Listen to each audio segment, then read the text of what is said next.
पूर्णा परम ब्रह्म ज्योतिस्वर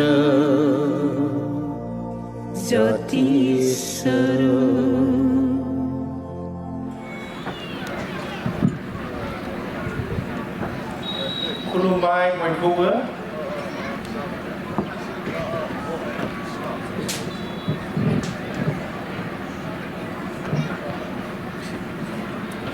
खुलुमबाय खनसे खुलुमबावबाय दिनैनि बे सोलोंथायारि सावरायमेल सामलायलांनाय सामलायगिरि doctor Shenon Narzary principal KBR junior कलेजनि बिथांनिसिम खुलुमनाय बावहरबाय लोगोसे बे सावरायमेलनिनो सावरायगिरि सासेबाव मुस्रि सोमावसार बसुमतारी सोलोंथाइ नेहाथारि सेन्ट्रेल आबसुनि बिथांनिसिमबो आं खुलुमनाय बावहरबाय बेजों लोगोसे बे 50थि बोसोरारि जथुम्मा फालिथाय गल्डेन जुबलि होननानै उदालगुरि जिल्ला बर' फरायसा आफादनि जुथुमनाय बे लाल बाहादुर शास्त्री गोजौ फरायसालि गेलेग्रा फोथारावनो जानाय बेखौ खुंनाय उदालगुरि जिल्ला एबसुनि आफादगिरि मुंशी कर्नेलियास दैमारी आफादगिरि मुंशी बाबुल बर' गाहाय नेहाथारि आरोबाव मावफुं आफादगिरि जानानै डक्टर मिलद चौधरी मुंशी आनन्द दैमारी मुंशी सायखं बसुमतारी सेन्ट्रेल आबसुनिफ्राय नुजाफैनो हानाय मावफुंगिरि बिथांमोन उदालगुरि जिल्ला एबसुनि मावफुंगिरि बिथांमोन आरो बे रिसेपसन कमिटिनिनो गोबां मावथि बिथांमोन दासो बान्था होलांनाय आसाम पाब्लिक सार्भिस कमिसन आनजादाव उथ्रिसारनाय बिद्यार्थी बिथांमोननिसिम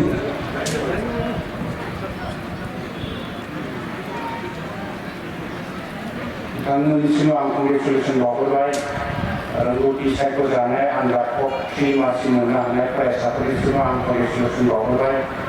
साहित्य सभा एकाडेमि बान्था मोनगिरि बिथांमोननिसिमबो आङो कंग्रेचुलेसन बावहरबाय आरो बयबो बे मेलाव नुजाफैनो हानाय गुबुन गुबुन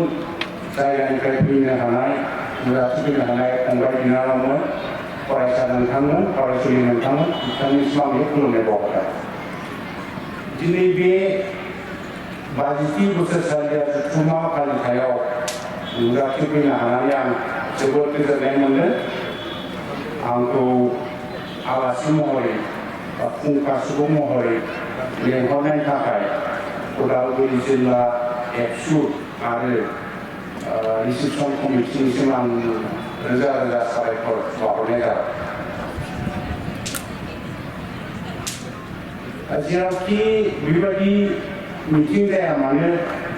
सोलोंथाइनि सावरायमेलाव आं गोबां गिदिर बाथ्रा बुङा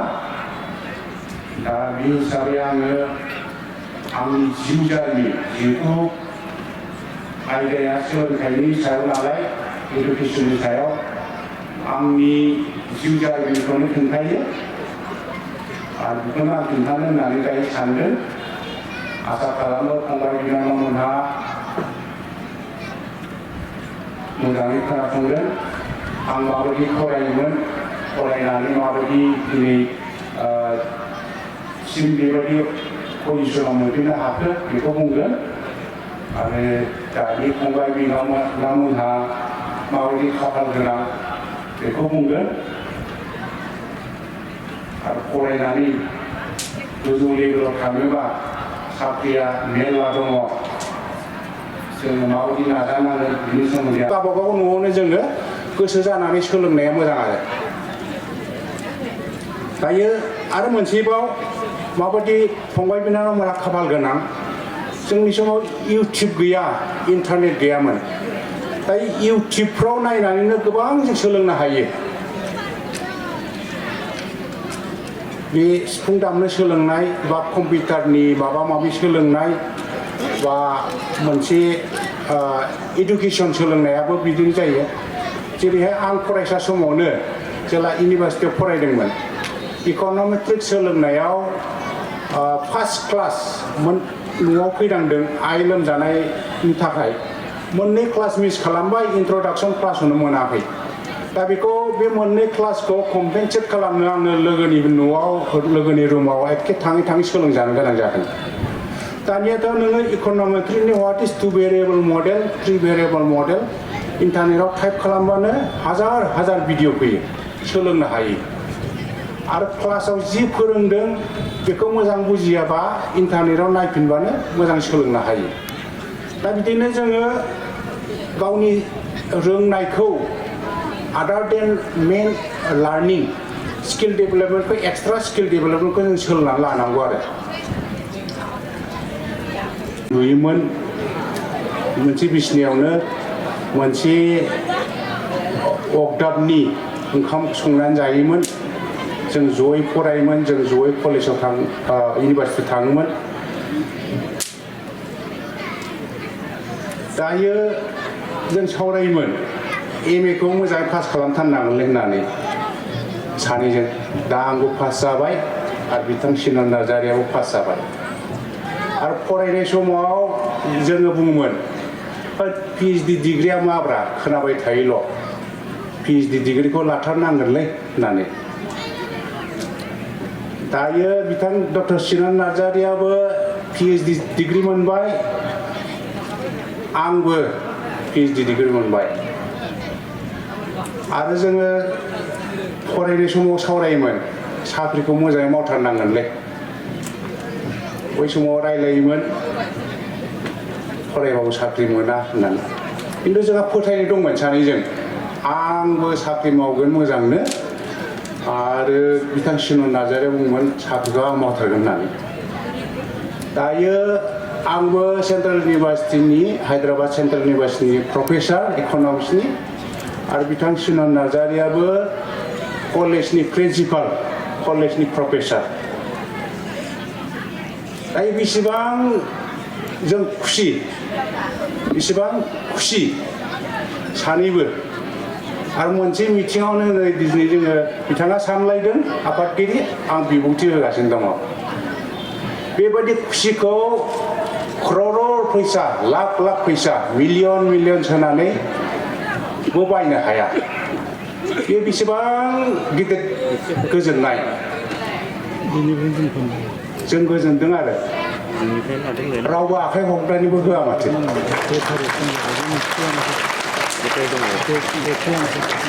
साबायखर जों गोजोनदों आरो मोनसेबाव दायो आखाइ खबबावनांगोन आं बे जायगानिनो मानसि दायो हायद्राबाद सेन्ट्रेल इउनिभार्सिटियाव इक'नमिक्सनि प्रफेसार हिसाबै साख्रि मावगासिनो दङ नाथाय बे जायगानिनो मानसि नोलोबारि आन्चलिक होनोब्ला उदालगुरि जिल्ला होनोब्ला आं हायद्राबादाव थानानै उदालगुरिनि मानसि नोलोबारिनि मानसिया आंनि न'खरनि मानसि गोजा आं हायद्राबादनिफ्राय सानहरो आंनि न'खरनि मानसि गोजा आरो आंनि आइ आफानाव मोनसे हुदा दङ मानसिखौ नाम खारिया सोमोन्दो लानानैसो दा नोलोबारि आन्चलिकनिया बांसिन मिथिसिनगोन सोरखौबा आदै मादै आयं जावैसो बिहामजो बिदि होननानैसो बुंजोबो दा ओंखायनो न'नि मानसिखौसो बिदि सोमोन्दो लाखिनो हायो दा उदालगुरि जिल्ला नोलोबारि आन्चलिकनि मानसिफ्रा आंनि न'खरनि मानसि होननानै आं सानो आरो दायो बेवहाय मिटिङाव फैनायाव आं न'खरनि मानसिखौनो लोगो मोनजोबनाय बायदि मोननानै जोबोद गोजोननाय मोनदों आरो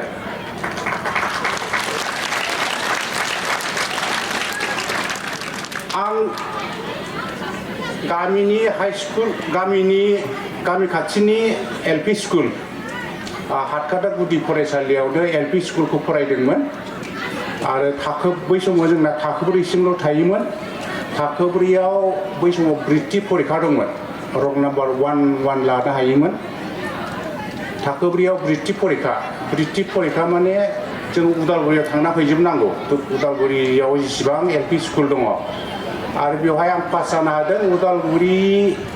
ओनसोलावनो आं सासेल' आरो बै समाव पास जायोब्ला क्लास 5-6 आव स्कलारशिप मोनो बे समाव 60 थाखाल' बोसोराव 60 थाखा मोनोमोन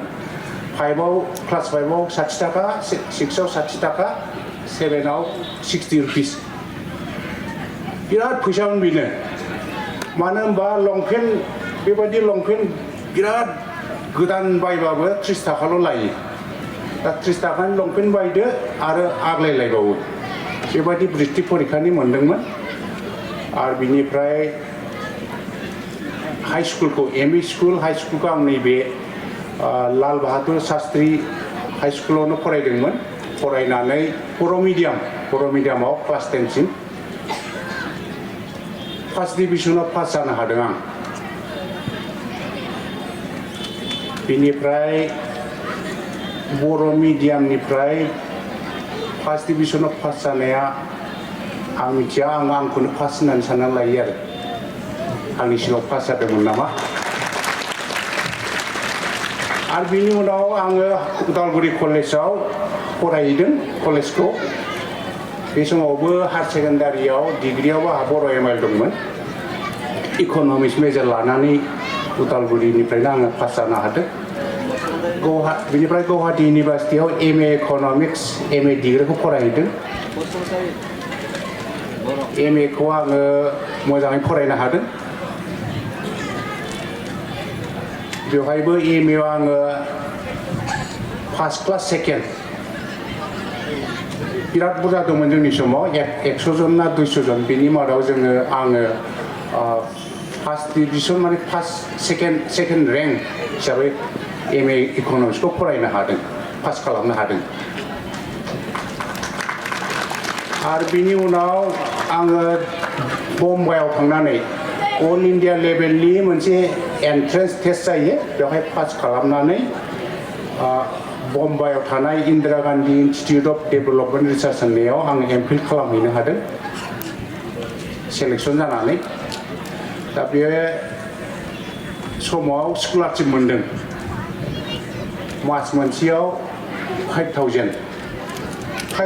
बिराद बुरजा फैसा बै समाव आं बेवहाय न' भारा होनाय हस्टेल भारा जानाय थानाय फिस फैसा होनानैबो न'आव फैसा हरनो हायोमोन दा एमफिल पास खालामनानै आङो उनावहाय हायद्राबाद सेन्ट्रेल इउनिभार्सिटियाव पिएइचडि डिग्रि लानो हादों पिएइचडि डिग्रिनि उनावहाय पिएइचडि डिग्रिनि उनावबो आरो डिग्रि लाबावनो हायो बेखौ होनो पस्ट डक्टरेल रिसार्च आमेरिकायाव थांनानै आङो बेवहायबो स्कलारशिप मोनदों इउजिसि इउनिभार्सिटि ग्रान्टस कमिसना मोनसे टेस्ट लादों सेलेक्सन अल इन्डिया लेभेलाव बेवहाय 100 जन सायख'दों बिराद बुरजा मानसि होदोंमोन बेनि मादाव आंबो सायख'जाबाय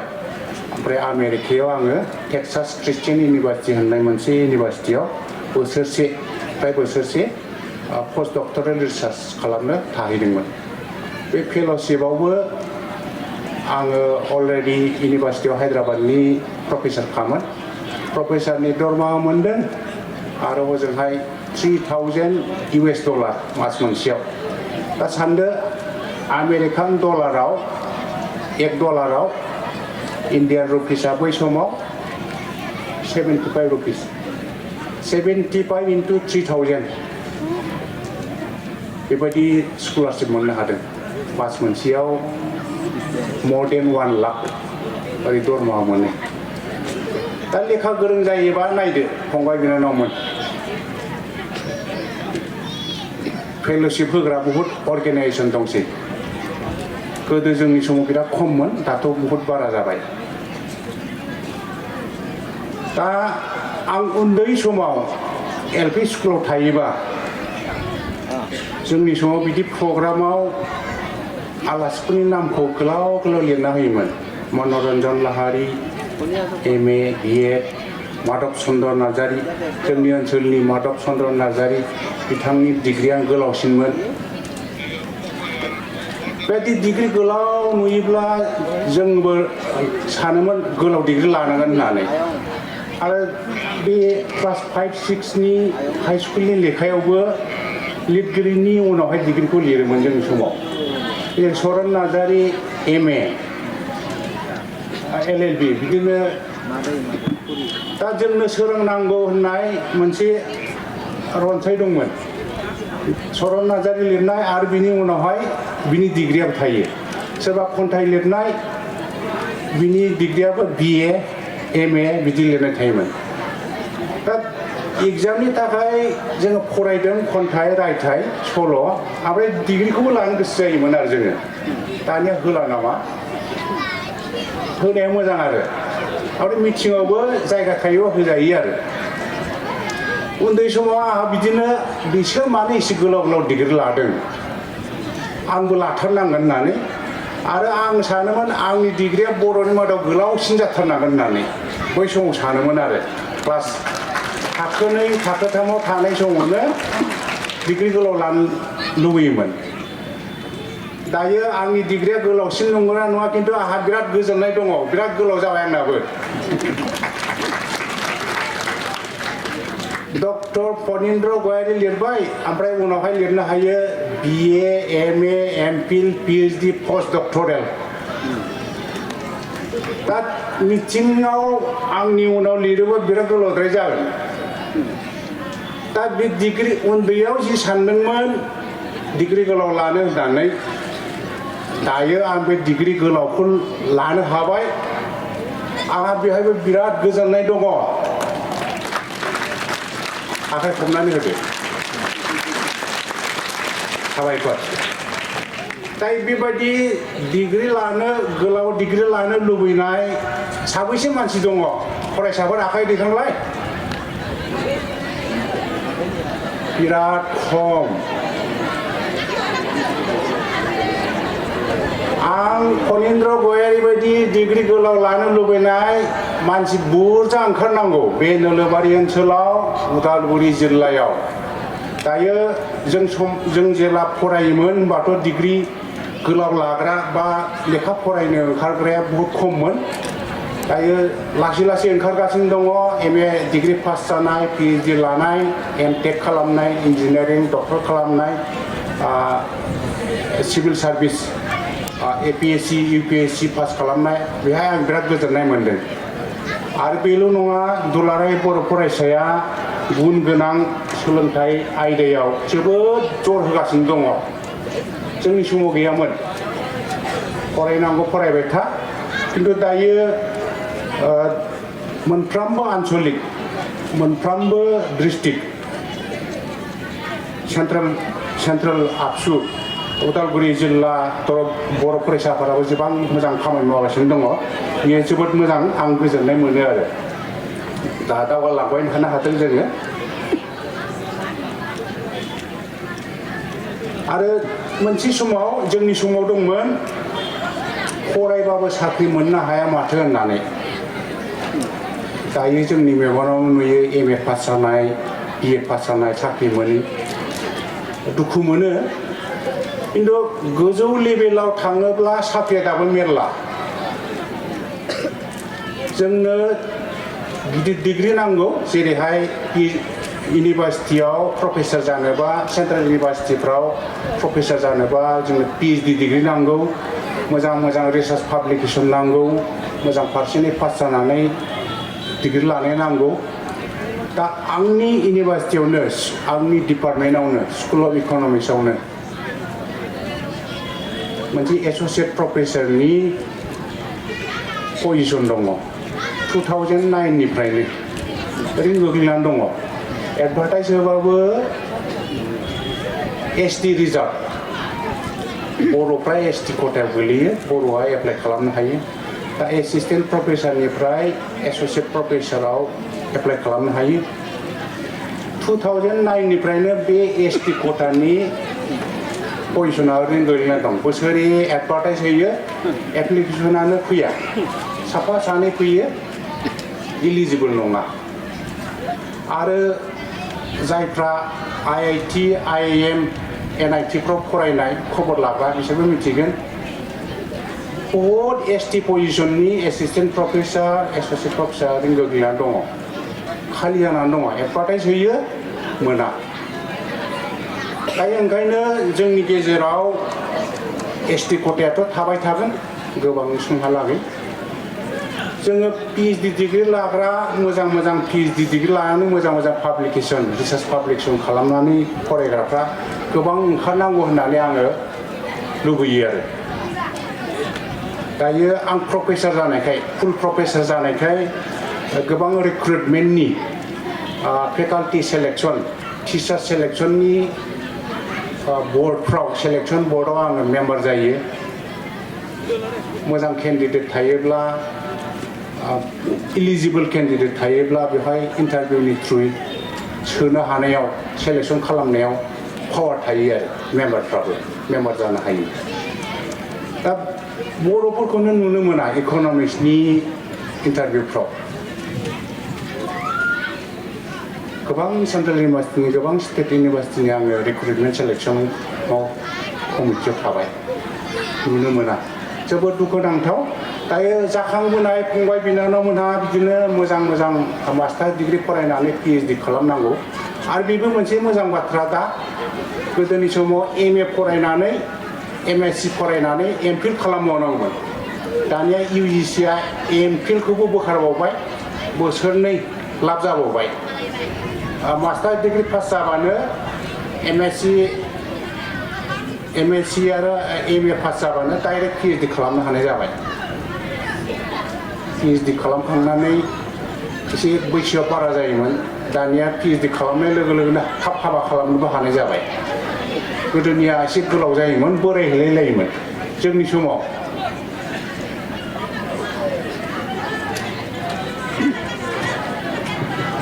आरो फंबाय बिनानावमोन नोंथांमोना जोबोद खाफाल गोनां दायो माब्रै होनबा जोंनि समाव जानो गैयै मानसि बिराद दंमोन आंनि न'खरावनो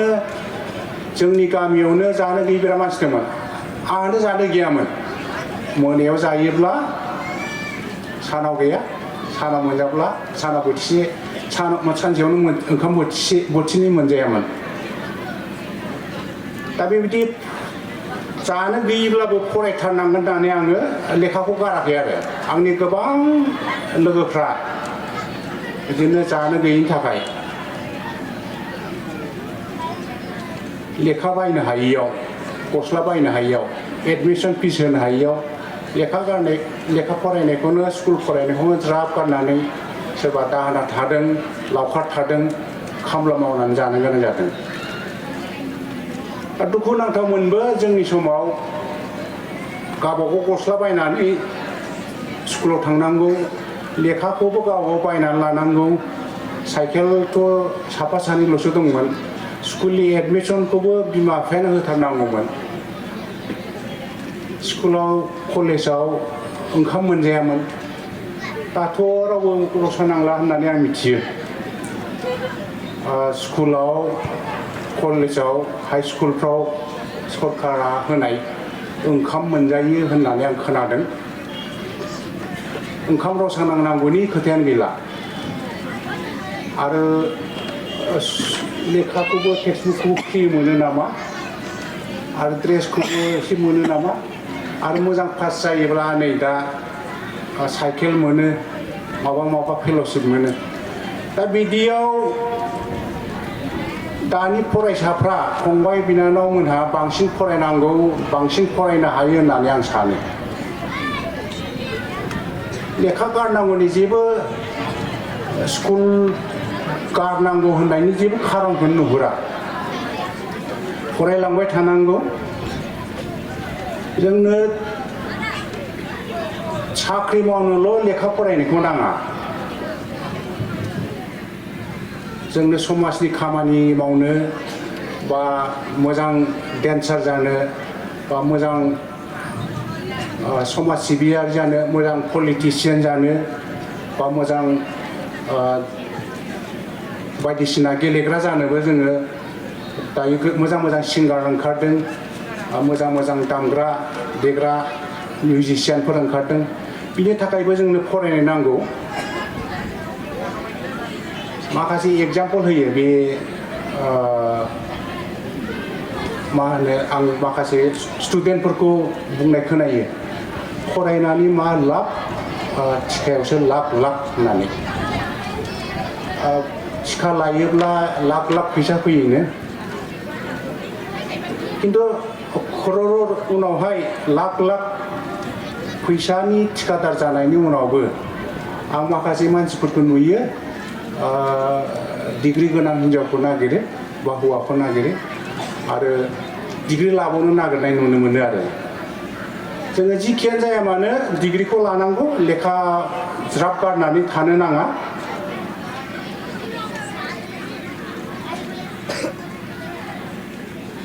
आरो मोनसे खोथा जोंनि दा गोबां जायगायाव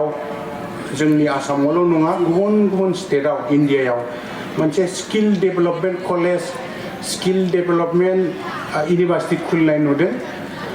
जोंनि गोबां डिग्री लानाय मानसिफ्रा स्किल टेक्न'लजि बा खामानि मावनो रोङा बेफोरनि थाखाय जोंनो दा स्किल डेभेलपमेन्टखौ नांगौ जादों स्किल जोङो जेनेरेल इडुकेसनजों लोगोसे जोङो गासिबो आयदायाव स्किल जानांगौ कम्पिउटार स्किल बा टेक्न'लजि स्किल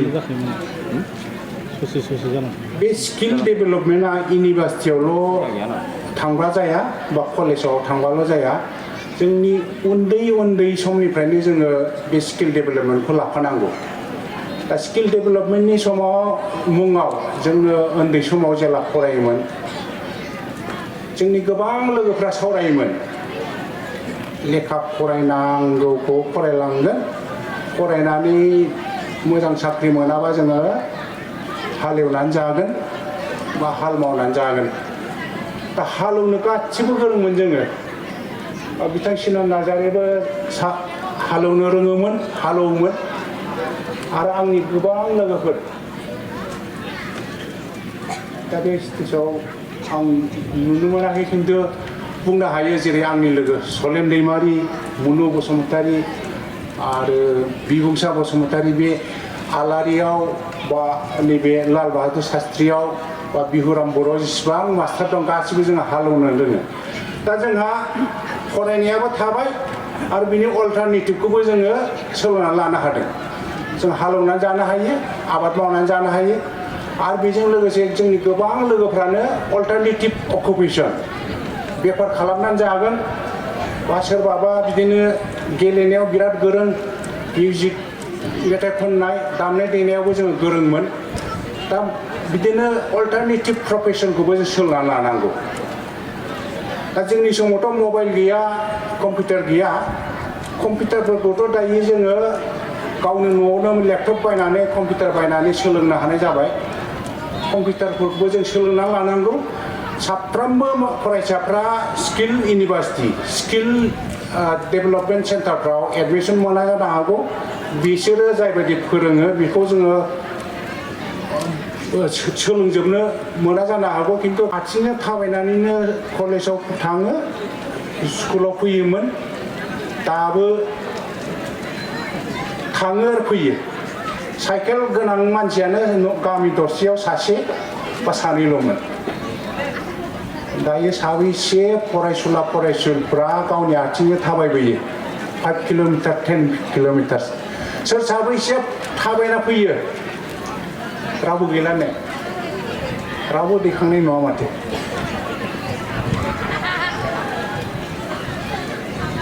गैला बयहाबो साइकेल दङ बयहाबो मटर साइकेल दङ दा बायनो हानायासो बायबाय मटर साइकेल जायफ्रा बिमा बिफाया माहाजोन गैयाबा धुमखि धुमखा होनानै डिमान्ड खालामनो नाङा मटर साइकेला बा स्कुटारा गिदिर बाथ्रा नङा मटर साइकेल गैयाबाबो स्कुटार गैयाबाबो जोङो स्कुलाव कलेजाव फैनो हायो खस्थ' लानानै फरायनांगौ जोंनि समाव जोङो आइ आफाखौ बिमा बिफाखौ रावबो दुखु होआमोन बिमा बिफाया मावनानै दांनानै बोथिनै ओंखाम जाहोनो हाबानो जोङो बिमा बिफाखौ जोबोद गोजोननाय होयोमोन साबायखर होयोमोन दानि फंबाय बिनानावमोनहाबो बिमा बिफाखौ दुखु होनाङा जोङो साफ्रोमबो बिमा बिफानि बार्डेन जानाङा जोंनि खर'आव मेलेम दं टेलेन्ट दङ बे टेलेन्टजों जोङो गिदिर जानांगौ लेखा फरायनांगौ फरायनानै गिदिर जानांगौ साख्रि मावनो हाबा मावबाय साख्रि मावनो हायाब्लाबो माबा मोनसे मावनानै जोङो साख्रि मावनो मोनाब्लाबो सरखारि साख्रि मोनाब्लाबो माबा मोनसे मावनानै जोङो जिउखौ दैदेननो हायो बेबायदि जोङो जिउखौ दैदेननानै जोङो उल्था बिमा बिफाखौसो सापर्ट खालामनो हानाय जानांगौ आरो दा आंनि एग्जाम्पलखौनो ला सानसेयाव बोथिनै ओंखामबो होनो हायामोन अब्लाबो आं फरायथाबबाय थादों जानो गैयाबाबो दायो आङो सेन्ट्रेल इउनिभार्सिटिनि साख्रि मोननो हाबाय साख्रि मोननानै आङो बिमा बिफाखौ सापर्ट खालामहरनो हायो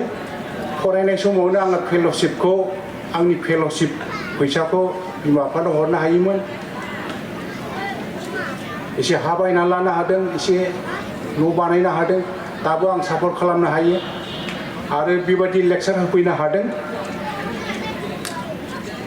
दा साफ्रोमबो फरायसाफ्रा कलेजाव फरायनाय जा बा हाइ स्कुलाव फरायनायानो जा बिसोरो बिमा बिफानिफ्राय जि मोनो बेखौनो मोननानै खुसि जानांगौ खिन्थु डिमान्ड खालामनो नाङा बिमा बिफाया जि हायो बेखौ आजावनांगौ दा बिनि सोलाय आं गिदिर जानानै आंनि आथिङाव गसंनो हानानै आं बिमा बिफाखौ सापर्ट खालामगोन आंनि गामिखौ जौगाहोगोन हारिखौ जौगाहोगोन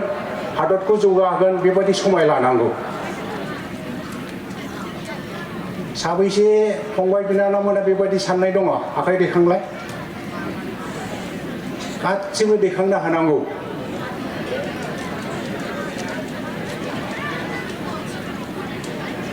दायो आं उन्दै समाव जिबायदि सिमां दंमोन गिदिर मानसि जागोन डिग्री गोलाव लागोन मोजां साख्रि मावगोन बेबायदि साफ्रोमहाबो लानांगौ आरो मोनसे खोथा आं जेला हायद्राबादनिफ्राय आसामाव फैयो बा बेवहाय फैयो गोबां मानसियानो सोङो नों बेयावनो थाबाय थासिगोन ना आसामाव फैफिनगोन आहम आखायाव फैफिनगोन ना नोलोबारियाव उदालगुरियाव फैफिनगोन फैफिना होननानै आं बेखौ बुंनो सानो फंबाय बिनानावमोन दायो बुहुमा बिराद फिसा जाबाय हायद्राबादावनो था दिल्लीयावनो था लण्डनावनो था इंलेण्डआव था आमेरिकायाव था अस्ट्रेलिया बुहुमा बिराद फिसा जाबाय गोसोबानो एसे फैसा बाहायनानै फैनो हायो मोखां नुलायनो हायो दायो आं हायद्राबादाव थाबा मालाय मा जानो मैया आं फैबाय मिटिं लानो मोनबाय लोगोफोरखौ लोगो मोनबाय नोंथांमोनखौ रायजोफोरखौ लोगो मोनबाय जोबोद खुसि आं गाबोन सानसे थाबावगोन आरो समफोर हायद्राबादाव थांफिनगोन दा जोङो नुनो मोनो बाङालिफोर बेंगलिफोर आसामा जेसेबां गिदिर वेस्ट बेंगलाबो फ्राय बेसेबांनो गिदिर एसे हेरफेर एसेल'सो देरसिन जागोन दा वेस्ट बेंगलाव थानाय बेंगलिफ्रा जेसेबां बुरजा आसामनि मानसिफ्राबो फ्राय बेसेबांनो खिन्थु बुहुमनि जेरावखि थाङा इंलेण्डआव थां आमेरिकायाव थां अस्ट्रेलिया गासिबो हादरावनो बाङालि मानसि नुनो मोनो खिन्थु बर' मानसिखौथ' मोननो बिराद दिगदार आं थांनाय बोसोराव लास्ट इयार आमेरिकायाव जेला मोनसे सेमिनार खुंनो थाङो होमब्ला सासे बर' लोगो मोनदों जोंनिनो प्रफेसार किशोर कुमार वारि जों सिनायलायामोन खिन्थु बर' डायस्प'राफोरनि गेजेरजों सिनायलायनानै बिनि न'आवनो आङो ओंखाम जादों उन्दुदों दा बिदिनो साननो हानायल' जोंना आरो गोबां आं बिदिनो सेमिनार कनफारेन्स गाबाय इक'नमिक्सनि लन्डनाव थांबा निउयर्कआव थांबा बर' मानसिखौनो लोगो मोना खिन्थु जेखि कनफारेन्सआव थाङा जेखि कान्ट्रियाव थाङा बाङालि मानसिखौ लोगो मोनगोन बाङालि मानसि थाथारो आरो बेल' नङा मोनसे कान्ट्रियाव साथाम बाङालि न'खर दंब्लाबो बिसोरो मालाय गावस्रा दुर्गा फुजा फालियो रबीन्द्र संगीत फालियो गावसिनि कालचारनि गावसिनि फेस्टिभेल फालियो दा जोंनि फंबाय बिनानावमोनहाबो बड'लेण्डआव जोनोम जादों होननानै बड'लेण्डआव थाजोबनांगौ बे नङा उदालगुरिनि मानसि होननानै नलबारिनि मानसि होननानै नलबारियावनो थाबाय थानांगौ बे नङा गुबुन गुबुन जायगायाव भारतनि गुबुन गुबुन जायगायाव जोङो फरायहैनांगौ लेखा फरायनानै साख्रि मावनो नाजानांगौ बेफार खालामनो नाजानांगौ बुहुमनि लन्डन इंलेण्ड आमेरिका सिंगापुर बायदियावबो जोङो थाहैनो नाजानांगौ बेवहाय बेफार बानिज्य खालामनानै जोङो थाहैनो नाजानांगौ आरो दायो गुबुन गुबुन जायगायाव थाहैब्लाबो जोङो बर' हिसाबैनो गावनि कालचारखौ लाखिनानै थानो नाजानांगौ सिंगापुराव थाहैबाय लन्डनाव थाहैबाय होननानै आङो गिदिर जानानै बिनि मानसिखौनो हाबा खालामनानै जोङो जाथिखौ खोमोरनो नाङा आं हायद्राबादाव थाबालाय मा जानो आंनि हिन्जावा बर'आनो बिथां सिरन नार्जारिनि हिन्जावा बर'आनो आंनि इयुन जोलैयाबो एटलिस्ट बर' जागोन बर'आनो रायलायो बिसोरो उनावहाय सोरखौ हाबा लायो आं बेहाय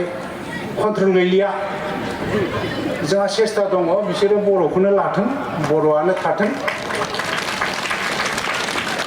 दा बिदि एग्जाम्पल होनानैनो हायद्राबादाव नै दाख्लै जोङो 16 नभेम्बर हायद्राबादाव जेसेबां बर' मानसिफोर दङ एसे जोङो ज' जालायनांगौ होननानै जोङो 10-12 जनसोल' मानसि दंमोन बर'फोरखौ ज' लानानै जोङो 16 नभेम्बर खुंनो हादों आरो बे खुंनायनि भिडिअखौबो बयबो नायथों होननानै आङो इउटुब भिडिअ बानायनानै आंनि फनेन्द्र गयारि इउटुब चेनेलाव आपल'ड खालामनानै दोनदों बयबो नायनो हायो दा फंबाय बिनानावमोन आं बेखिनिखौनो बुंनानै होनाय जाबाय हाजार हाजार फरायसाफोरनि गेजेराव आंनि बुंनायखौ मटिभेसन मोननानै सासेया आंबायदि डिग्री गोलाव लानो हाथों फरायलांबाय थानो हाथों गिदिर जालांबाय थानो हाथों आं बेखौनो मिजिंथिनानै आर'ज गाबनानै आंनि बिबुंथिखौ फोजोबनाय जाबाय गोजोन्थों